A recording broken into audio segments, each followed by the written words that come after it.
여러분, 2년 뒤에 무슨 일이 일어날까? 왜 새 아파트가 없다고 할까? 물론 완전히 없는 것은 아닙니다. 2년 뒤면 2024년이잖아요. 2024년 하반기에 아파트 입주 물량 보세요. 놀랄 노짜입니다. 2848가구가 서울에 공급되는 물량입니다. 아니 여러분, 서울이 저기 지방에 있는 중소도시도 아니고 대한민국의 제1의 도시인데 하반기에 물량이 2848가구라니 이게 말이 되는 숫자입니까? 여러분, 적어도 말입니다.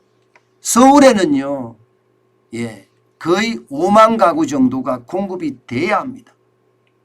상반기, 하반기 나누어서 2만 가구 이상씩 2만 5천 가구 가까이를 공급을 해야지 적정 공급 비율이에요.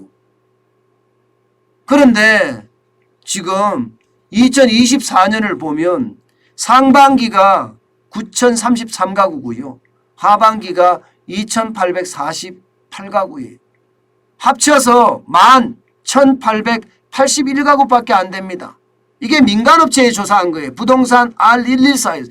이거는 여러분 진짜 충격 중에 충격입니다. 적어도 4만 5천에서 5만 가구가 공급이 돼야지 서울에는 수요와 공급의 법칙에 의해서 가격 균형을 이룰 수 있는데 지금 그렇지 못하잖아요.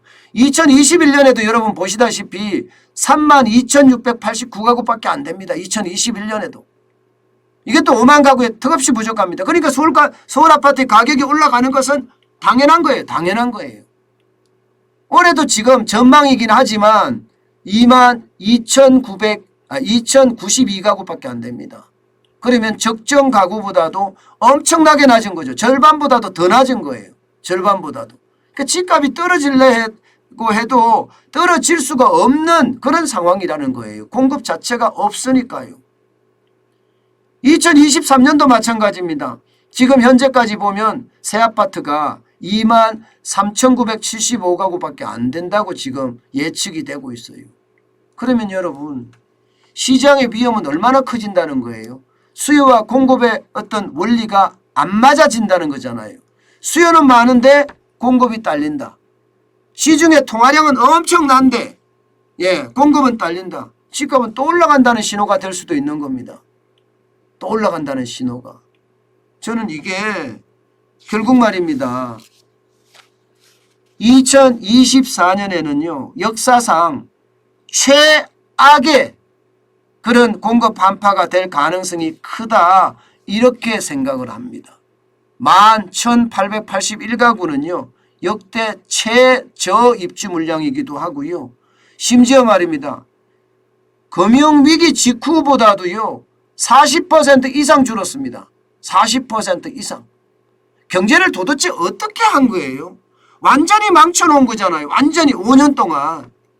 완전히 망쳐놓은 거예요. 이게 여러분 이렇게 공급 물량이 적은 게 입주에 대한 인허가를 제대로 안 해준 데다가 분양가 상한제 이거를 해놓으니까요.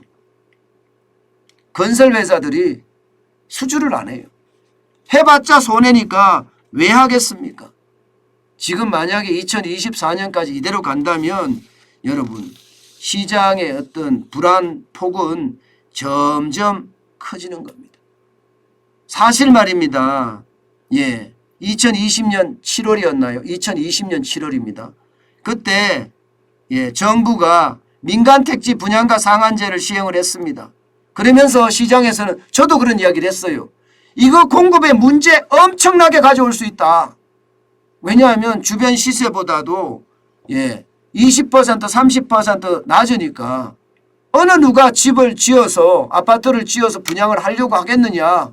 그리고 국민들은 황금 아파트라고 그러네요. 황금 로또 아파트라고 그러네요. 그랬죠 그 당시에.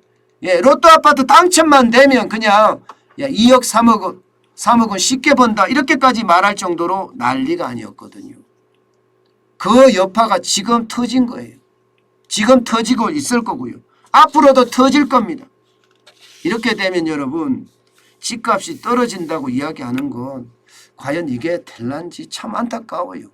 물론 윤석열 정부가 이제 지방선거가 끝나고 나면 부동산 공급에 대한 발표를 하겠죠. 지금 현재 윤석열 정부는 임기 내에 250만 가구, 수도권에는 130만 가구에서 150만 가구를 공급하겠다고 이야기를 했습니다. 그중에 민간 분양이 119만 가구예요. 물론 이렇게 되면 조금 좋아질 수는 있을지도 몰라요. 그러나 전체적으로는요, 여러분, 이게 윤석열 정부가 공급을 그대로 계속 따라서 한다는 거 참 쉽지 않을 일일 겁니다. 임기 내에 250만 가구를 공급할 수 있겠느냐. 예, 여기에 대해서도 물음표가 자꾸 생기는 거예요.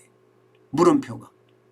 예, 민간 임대 아파트도 11만 가구, 공공 분양은 21만 가구, 공공 임대는 50만 가구, 예, 역세권 첩집, 예, 여기는 20만 가구, 청년 원가 주택은 30만 가구. 이렇게 해서 예, 전체적으로 250만 가구를 공급하겠다고 했는데 과연 될런지 모르겠습니다.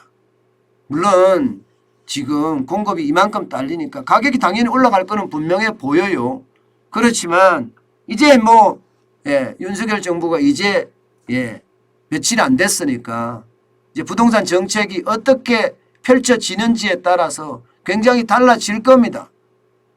예를 들어서 다주택자들이 집을 내놓게 한다든가 뭐 기존의 주택을 시장에 내놓게 만드는 거 이런 것도 굉장히 중요하거든요.